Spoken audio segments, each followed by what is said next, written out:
We finally have useful Google Stadia information. There's a lot, so here we go. Stadia is Google's forthcoming streaming video game service that will run in the Chrome browser on TVs with a Chromecast Ultra and Pixel 3 and 3a phones, with more device support coming in the future. Now, Stadia arrives in November and will cost $10 a month for the Pro tier of service. This lets players stream games up to 4K HDR at 60 frames per second and 5.1 surround sound. You'll need at least 35 megabits per second down internet connections to access that kind of quality, and you're only going to need just a 10 megabit connection to play in 720p. Stadia Pro is going to offer free games, but not access to everything. This isn't that all-you-can-eat Netflix style kind of service. Pro will give you discounts on select games, but you're still going to need to purchase titles separately.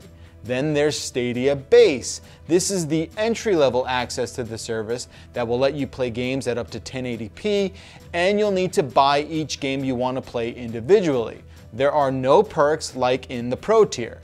There's also no 4K gaming either, so you'll need to subscribe to Pro to get the highest quality experience. Stadia Base also won't launch until 2020, so if you want to be the first to try Stadia out, you gotta subscribe. Now, Google is offering a limited edition Founders version of Stadia that's going to cost $129, and you can pre-order that right now. It includes a limited edition Stadia controller, a Chromecast Ultra, 3 months of Stadia Pro, and another 3 months that you can give to a friend. They're going to call that Buddy Pass. That is neat.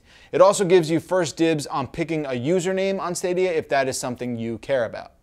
Now, you don't need a Stadia controller to play games through a Chrome browser, but you will need one if you're going to play on a TV with Chromecast Ultra. The Stadia controller is interesting because it connects directly to Google over Wi-Fi, so it connects to that data center, which in theory could help with latency issues, but we just don't know what that experience is going to be like yet.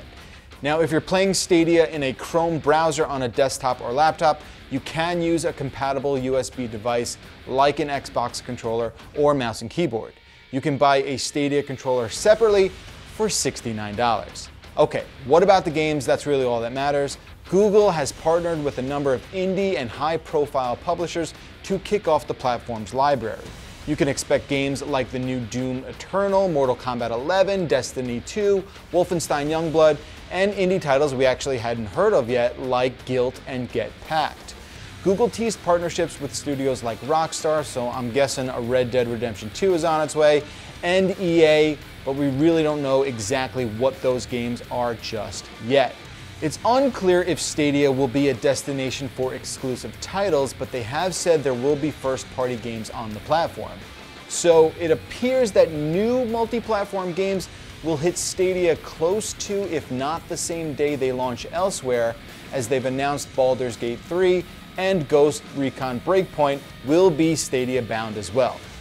All this sounds very intriguing, and for a fairly inexpensive entry-level price, it might be an attractive alternative to those who don't want to plop down hundreds of dollars on a current or next generation console. The biggest question about all of this, though, is what will it feel like? What is the latency? What's the experience like?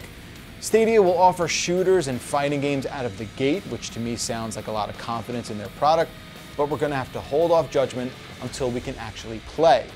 Sony and Microsoft obviously have game streaming on their mind as well, especially with that recent announcement that the two companies plan on working together on game streaming endeavors. We'll likely hear about this at E3 2019.